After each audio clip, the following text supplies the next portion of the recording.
भगवान श्री कृष्ण ने उत्तर गीता में अर्जुन को उपदेश देते हुए कहा है, आहार निद्रा भय मैथुनं च सामान्य में तत् पशुभिर नरानाम ज्ञानम नरानाम अधिकं विशेषो ज्ञाने नहीं ना पशुभि समाना। भगवान श्री कृष्ण क्या कहते हैं, ध्यान से सुनिए और समझिए।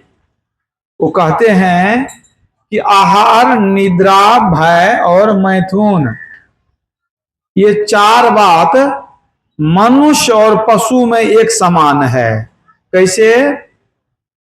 मनुष्य भी भोजन करता है, पशु भी भोजन करता है। आहार, निद्रा माने सोना, मनुष्य भी जो है सोता है, पशु भी सोता है। भय, भय का मतलब डर, तो डर जो है मनुष्य को भी डर होता है, पशु को भी डर होता है। मैथुन, इसका मतलब है संतान उत्पन्न करना, तो पशु भी संतान उत्पन्न करता है और मनुष्य भी संतान उत्पन्न करता है। ये चार बात मनुष्य में पशु में एक जैसा है। भोजन करना, सोना, डरना, बाल बच्चा पैदा करना। तब मनुष्य में विशेषता क्या हुई? यही चार काम पशु भी करता है, मनुष्य भी करता है, तो दोनों तो एक जैसा हो गया।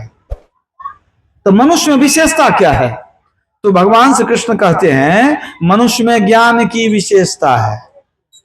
अगर ज्ञान प्राप्त कर लिया तब मनुष्य, ये नहीं कि हमको मनुष्य का शरीर मिल गया तो हम मनुष्य हो गए, सो नहीं। जब ज्ञान मिला तो मनुष्य, अज्ञान से हीन रह गए तो ज्ञानेन हीना पशु भी समाना। भले मनुष्य का शरीर लेकर पैदा हुआ है, अगर उसके पास ज्ञान नहीं है तो वो पशु ही है, भगवान कहते। अंतर क्या हुआ? अंतर है कि मनुष्य भी पशु है, लेकिन बिना पूंछ वाला पशु है, बिना सींग वाला पशु है, दो टांग वाला पशु है। कौन? मनुष्य। यदि उसको ज्ञान नहीं हुआ, मनुष्य भी पशु है। तो आप सोचेंगे कि ज्ञान तो आजकल सबको रहता है, सब कोई पढ़े लिखे रहते हैं, विद्यालय में सब बच्चा पढ़ने जाता है, सब ज्ञानी हो गया। इस ज्ञान के लिए नहीं कहते हैं भगवान। ये जो विद्यालय में लोग पढ़ते हैं, ये जो ज्ञान सीखते हैं, तो समझिए कि रोजगार चलाने के लिए, कमाने के लिए अपना वो ज्ञान सीखते हैं। वो असली ज्ञान नहीं है। आप देखिए कि कितने लोग बहुत पढ़ लिख लेते हैं, बड़ी बड़ी डिग्रियां लेते हैं, नौकरी बड़ी बड़ी ले लेते हैं, और सब कुकर्म करते हैं, तो उसको ज्ञानी कहिएगा? सीटी मत बजाओ, आवाज कम रहना चाहिए। मान लीजिए बहुत पढ़ा लिखा है, स्कूल कॉलेज में बहुत पढ़ा, नौकरी भी मिल गई, और सब कुकर्म करता है, तो उसको ज्ञानी कौन कहेगा? झूठ भी कर बोले, चोरी भी करे, हिंसा भी करे, व्यभिचार भी करे, सरकार का धन भी लूटे, सब कुकर्म करे, हत्या भी करे, कहिएगा ज्ञानी है? तो बाहर के डिग्री लेने से कोई ज्ञानी नहीं होता है। इसके लिए भगवान कृष्ण नहीं कहते हैं कि स्कूल कॉलेज में पढ़ लिया तो बड़का ज्ञानी हो गया, सो नहीं। तब किस ज्ञान के लिए कहते हैं कि ज्ञान मिलेगा तब मनुष्य होंगे? वह है आध्यात्मिक ज्ञान, उसी को कहते हैं पारमार्थिक ज्ञान, उसी को ब्रह्म ज्ञान कहते हैं। वो ज्ञान जो आपको ईश्वर से मिला दे, वह ज्ञान जो बंधन से छुड़ा दे, वह ज्ञान जो मुक्ति में पहुंचा दे, वो असली ज्ञान है।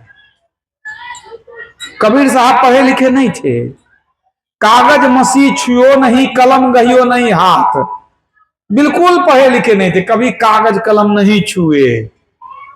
नहीं छुए तो इसका मतलब कबीर साहब मूर्ख थे? नहीं, महाज्ञानी थे वो, क्योंकि उन्होंने इस ज्ञान को अपनाया जिस ज्ञान से आत्मा परमात्मा का दर्शन होता है, जिस ज्ञान से मुक्ति मिलती है, वह ज्ञान कबीर साहब को मिल गया, इसीलिए महाज्ञानी हो गए। कबीर साहब पढ़े लिखे नहीं थे, और जो उनकी वाणी है वो लिखने भी नहीं जानते थे, बोलते थे। उनकी वाणी जो है कॉलेज में पढ़ाई होती है, किताब में लिखा हुआ है, और जब प्रोफेसर लोग उसको पढ़ के अर्थ बताते हैं तो अर्थ नहीं बता पाते हैं, गड़बड़ अर्थ कर देते हैं। तो कबीर साहब बिना पढ़े लिखे ऐसी वाणी सुना दिए जिसका अर्थ बड़े बड़े ज्ञानी नहीं लगा पाते हैं। तो ज्ञानी कबीर साहब हुए कि प्रोफेसर ज्ञानी हुआ। तो भगवान कृष्ण ने क्या कहा? ज्ञान नहीं है तो पशु है। किस ज्ञान के लिए कहा? वह ज्ञान जो मुक्ति में पहुंचावे, जो सब दुख से छुड़ा दे, जो ईश्वर से मिला दे, उसी को आध्यात्मिक ज्ञान कहते हैं। वही असली ज्ञान है। तुलसीदास जी भी लिख दिए कि असली ज्ञान क्या है?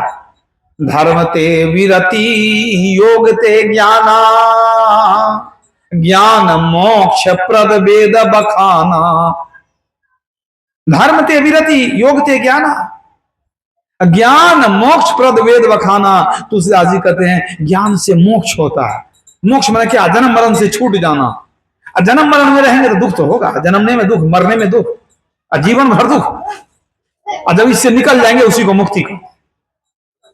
तो कबीर साहब क्या कहते हैं? ज्ञान से मुक्ति होती है। बृहत्तंत्र सार में भी आया है क्या? ज्ञानान मोक्षम वाप्नोति तस्मात् ज्ञानं परात् परम। ज्ञान से मुक्ति होती है, इसलिए ज्ञान से बढ़कर के दूसरा कोई उपदेश नहीं है। तो भगवान कृष्ण ने क्या कहा कि यदि हम लोग आध्यात्मिक ज्ञान को पा लेंगे तब मनुष्य बनेंगे। आध्यात्मिक ज्ञान नहीं मिला तो हम लोग पशु हैं। अब ये आध्यात्मिक ज्ञान कहां से मिलेगा? इसी सत्संग के माध्यम से वो ज्ञान मिलता है। याद रखिए, कोई व्यक्ति स्कूल में, कॉलेज में पढ़ ले, यूनिवर्सिटी में पढ़ ले, बहुत डिग्री ले ले, बीए एमए कर ले, डिलीट कर ले, पीएचडी कर ले, सब कुछ कर ले, लेकिन वो बाहरी विद्या से नहीं जान सकेगा क्या ईश्वर किसको कहते हैं, माया किसको कहते हैं, जीव क्या है, मुक्ति कैसे होती है, स्वर्ग क्या है, नरक क्या है, कुछ पता नहीं चलेगा उसको, क्योंकि स्कूल में पढ़ाई नहीं होती है। उसके लिए यही विद्यालय है, मक्तबे कबीर, सबसे बड़ा विद्यालय यह सत्संग, सबसे बड़ा विद्यालय यही विद्यालय है।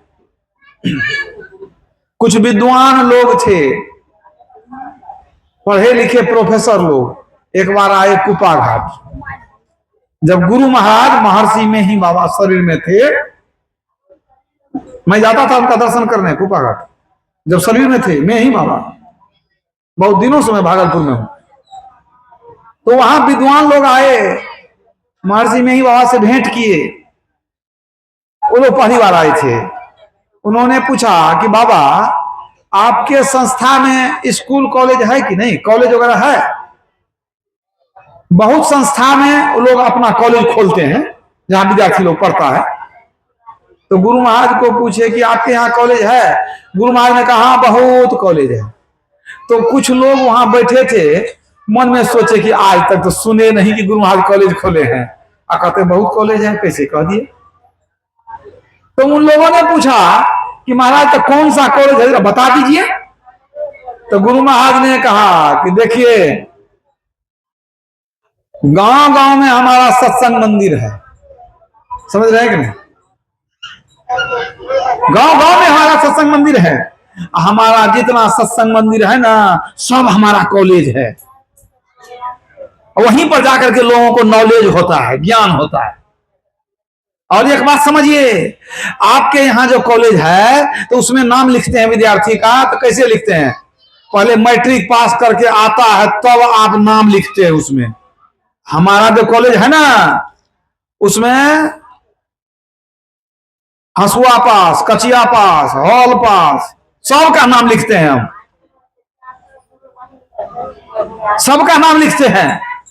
और याद रखिए, आपके कॉलेज में पढ़ के निकलता है ना, तो सब कुकर्म करता है, पढ़ लिख करके मांस, मछली, शराब सबको ग्रहण कर लेता है, और झूठ बोलता है, घोटाला करता है। लेकिन हमारे कॉलेज में जो पढ़ के निकलता है गलत काम नहीं करता है, क्योंकि हम सिखाते हैं व्यभिचार, चोरी, नशा, हिंसा, झूठ तजना चाहिए। हम आदमी बनाते हैं। यहाँ आपके कॉलेज में पढ़ा हुआ लोग पढ़ के बिगड़ जाता है, हमारे यहाँ जो पढ़ता है वो आदमी बन जाता, आदमी वाला लक्षण उसके अंदर रहता है, मानवता, सज्जनता, सुशीलता, धर्म का पालन करना, सदाचार का पालन करना, झूठ, चोरी, नशा, हिंसा, व्यभिचार को त्याग देना, ये सब है मानव का लक्षण। तो गुरु महाराज कहते हैं जितना मंदिर है सब में हम लोगों को विद्वान बनाते हैं, ज्ञान देते हैं। तो वहां कौन ज्ञान मिलता है? आध्यात्मिक ज्ञान। तो आप लोग जो यहाँ आए हैं तो कोई अ आ सीखने, ABCD सीखने नहीं आए हैं, आप लोग अध्यात्म ज्ञान लेने आए हैं, आप लोग मोक्षप्रद ज्ञान लेने आए हैं, इसीलिए सत्संग में आते हैं, और कोई मतलब नहीं। तो सत्संग में आके असली ज्ञान प्राप्त करते हैं, जिस ज्ञान के बाद मनुष्य बनते हैं, वरना शरीर तो मनुष्य का बहुत को मिल जाता है। रावण भी मनुष्य ही था, उसको राक्षस क्यों कहा गया? सो बताइए। रावण को क्या माथा में सिंह था? नहीं, वो भी आदमी का ही बेटा था। कोई अपने बेटा बेटी का नाम रावण रखता है? कोई अपने बेटा का नाम रखता है? नहीं रखता है। क्यों?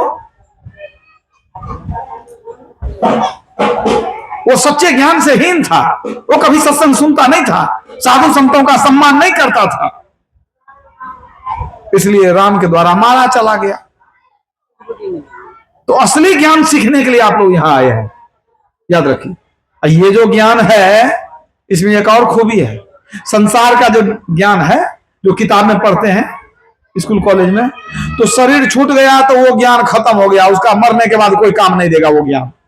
ये जो ज्ञान है, ये ज्ञान जो है जीव के साथ में जाता है, जीव का कल्याण होता है, मरने के बाद भी ये ज्ञान साथ में चलेगा, ये ज्ञान समाप्त नहीं होगा, याद रखिए। तो ये सत्संग की महिमा है। तो सत्संग में आके क्या सीखते हैं? संत और भगवंत, जो संत हैं, भगवान हैं, उन्होंने क्या ज्ञान दिया, क्या उपदेश किया, वो क्या बताए कि जीव का कल्याण कैसे होगा, मनुष्य दुख से कैसे छूटेगा, ये सत्संग में मालूम होता है। जब हम संतों की वाणी सुनते हैं, भगवान की वाणी सुनते हैं, तब हम समझते हैं कि मनुष्य जन्म जो है वो क्यों मिला है, जीव का कल्याण कैसे होगा। तो अभी आप लोग रामचरितमानस का पाठ सुने, उस पाठ में क्या बताया गया है उसको समझिए। भगवान राम जब राजा बने तो सब प्रजा लोगों को बुलाए, जनता को बुलाए, गुरु को बुलाए, ब्राह्मणों को बुलाए, सबको बुलाए। अब बुला करके कुछ उपदेश ज्ञान की बात बताए। एक बार रघुनाथ बुलाए, गुरु द्विज पुरवासी सब आए। सबको बुला करके अब भगवान कुछ ज्ञान उपदेश सुनाए। अब आपको तो पता होगा कि भगवान राम के राज में किसी को कोई कष्ट नहीं था। दैहिक दैविक भौतिक तापा, राम राज्य काहू नहीं व्यापा। दैहिक दैविक भौतिक कोई कष्ट किसी को नहीं था। राम के राज में सब सुखी थे, सब सुखी हैं। फिर भी भगवान सबको बुलाए, फिर भी ज्ञान दिए। तो ज्ञान दिए क्यों? किसी को कोई चीज की कमी तो थी नहीं, तो ज्ञान की क्या जरूरत पड़ गई? अब इसको समझिए। भगवान राम सबको बुलाकर क्यों उपदेश सुनाए? अभी आपको बुला करके हमको सुना रहे हैं, तो भगवान राम क्यों सुनाए? उनके राज में किसी को कोई कष्ट नहीं था, इसको भी समझिए। भगवान राम परमात्मा के अवतार थे। राम ब्रह्म परमारथ रूपा, अविगत अलख अनादि अनुपा। राम कौन? परमात्मा ही शरीर धारण करके धरती पर आए, राजा दशरथ के पुत्र के रूप में। तो भगवान राम कोई साधारण मनुष्य तो थे नहीं, वो तो परमात्मा के अवतार थे। तो उनके मन में हुआ हमारी प्रजा को कोई कष्ट नहीं है, सब सुखी है। लेकिन ये कितने दिनों का सुख है? मन में विचार किए भगवान राम कि कितने दिनों का सुख है। और जब तक हम राजा हैं, ये लोग हमारी प्रजा है, और जब तक ये लोग शरीर में है तब तक ना सुख है। और कहीं शरीर छूट गया, मर के नरक में चले जाए, तब क्या होगा? बात को समझिए। सब दिन तो नहीं रहना है। क्या भगवान राम सब दिन रहे? आज भगवान राम है? 11,000 वर्ष तक अयोध्या जी में राज किए, उनको जाने का समय आ गया, तो उनको तो खुद पता था कि हमको जाना है, समझ गए कि नहीं। सरजू नदी में चले गए और वहीं खड़ा होकर के शरीर को त्याग दिए, चले गए, निकल गए। तो भगवान राम शरीर छोड़ के गए ना। अब भगवान राम के राज में जो प्रजा थी, जो भी स्त्री पुरुष थे, तो वे लोग भी मरे कि नहीं मरे होंगे? क्या सब अभी जिंदा है? नहीं ना। तो भगवान राम सोचने लगे कि एक दिन हम भी चले जाएंगे संसार से, और जितनी प्रजा है वो लोग भी सब मरेगी, आज नहीं कल जो बूढ़ा होगा तो कल न परसों मरेगा ही, तो मर करके कहीं दुख में चले जाए, तो आज तो बड़ा सुख में है, अब बाद में चले जाएगा दुख में, तो ये ठीक नहीं होगा। तो उनके मन में हुआ कि यहां तो सबको सुख हम देते ही हैं, ऐसा उपाय बता दें कि मर करके भी वो लोग सुख में जाए, कोई दुख में नहीं जाए।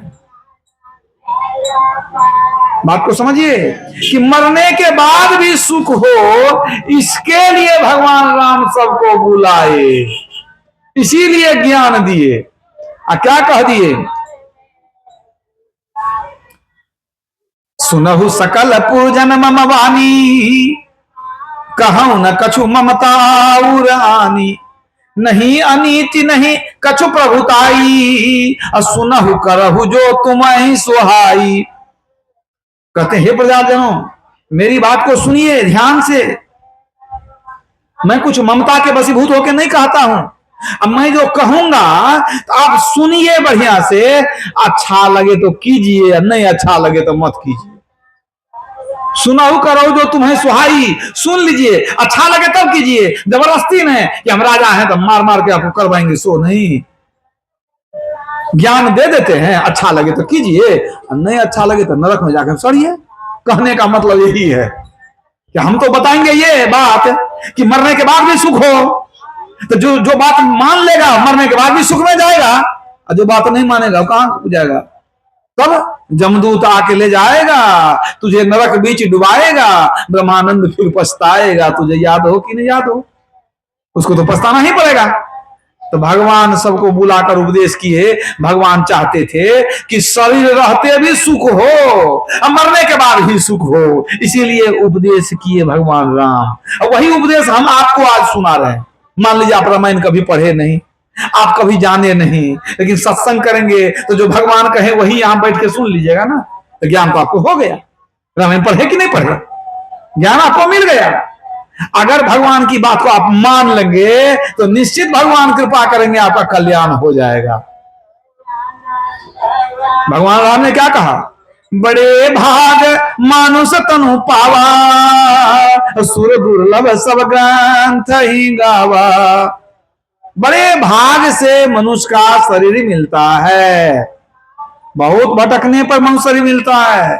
ये शरीर देवता को भी दुर्लभ है, देवता से ऊंचा शरीर है मनुष्य शरीर, याद रखिएगा। देवता से ऊंचा मनुष्य शरीर है, भगवान राम कह रहे हैं, जो खुद भगवान है वो कह रहे हैं आपको, तो विश्वास तो करना पड़ेगा। बड़े भाग से मनुष्य शरीर मिलता है,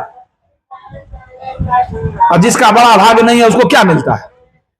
वो गधा घोड़ा कुत्ता बनता है, वो मक्खी मच्छर बनता है, कीड़ा मकोड़ा बनता है वो। यही तो भगवान बताना चाह रहे थे कि देखिए ये जो शरीर है, ये शरीर एक दिन समाप्त हो जाएगा, लेकिन शरीर में रहने वाला जो जीव है वो मरेगा? वो नहीं मरता है। यही बात ज्ञान की बात है, जो समझिए। हम जीव हैं, ये शरीर हमारा खोल है, शरीर बदलते रहता है, हम वही रहते हैं, जीव वही है। यही जीव कभी पशु में, कभी पक्षी में, कभी कीट पतंग में, कभी पेड़ पौधा में, कभी देवता के शरीर में, यही जीव घूमता रहता है। भगवान राम बताए, नहीं बताते थे ज्ञान को कैसे लोग सीखता? भगवान राम क्या कहते हैं? आकर 4,84,000 अजोनी भ्रमत यह जीव अविनाशी, फिरत सदा माया कर प्रेरा, काल कर्म स्वभाव गुण गेरा, कबहुक करी करुणा नर देही, देत ईस बिनु हेतु सनेही। भगवान राम कहते हैं कि 4 खानियों में 84 लाख प्रकार की योनियां हैं। 84 लाख प्रकार की योनियां हैं। एक एक योनि में कई जीव है। अब बंदर की योनि है तो बंदर एक ही तरह का नहीं होता। चिंपांजी भी बंदर है, अब गोरिल्ला भी बंदर है, अब काला मुंह वाला हनुमान जो घूमता हुई बंदर है ना। तो 84 लाख प्रकार की योनियां हैं, भगवान राम कह रहे हैं। और क्या कहते हैं, ये जीव अविनाशी है। जो जीव अंदर में है वो अविनाशी है और वो विभिन्न शरीर में घूमता रहता, जन्म लेता है, मरता है, जन्म लेता है, मरता है। और जब बहुत भटकता है, 84 लाख योनि में घूमता है, उसके बाद कभी परमात्मा दया करके मनुष्य का शरीर देते हैं। मनुष्य का शरीर कभी कभी मिलता है, लाखों करोड़ों जन्म भटकने के बाद मिलता है। ये नहीं कि हम लोग अभी पैदा हुए तो पिछले जन्म में भी मनुष्य थे, कोई गारंटी नहीं। पशु पक्षी कीड़ा मकोड़ा कुछ भी थे, कोई ठिकाना नहीं। तो 84 लाख योनियों में भटकने के बाद कभी कभी मनुष्य का शरीर मिलता है। इसलिए कबीर साहब ने भी कहा, बार बार नर देह नहीं, सुन ले वीर रे, चेत सके तो चेत कहे कबीर रे, बार बार ये शरीर मिलने वाला नहीं है। तो भगवान कृष्ण ने क्या बताया कि जीव अमर है, अविनाशी है, उसका नाश नहीं होता है। जीव माने क्या, जीव का मतलब है जो सदा जीवित रहे, उसको जीव कहते हैं। जीव सदा जीवित ही रहता है। अरे माता जी चली गई तो जीव नहीं मरा, ये शरीर खत्म हुआ। जीव तो है, फिर जीव अपने कर्म से दूसरे शरीर में जाएगा, जैसा कर्म करेगा उस हिसाब से शरीर मिलता है।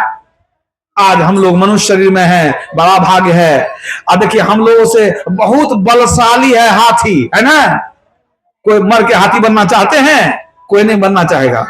मयूर जो है, मोर देखने में बड़ा सुंदर होता है, अब कोई कहे मर के मोर बनेगा, कहेगा नहीं बनेगा।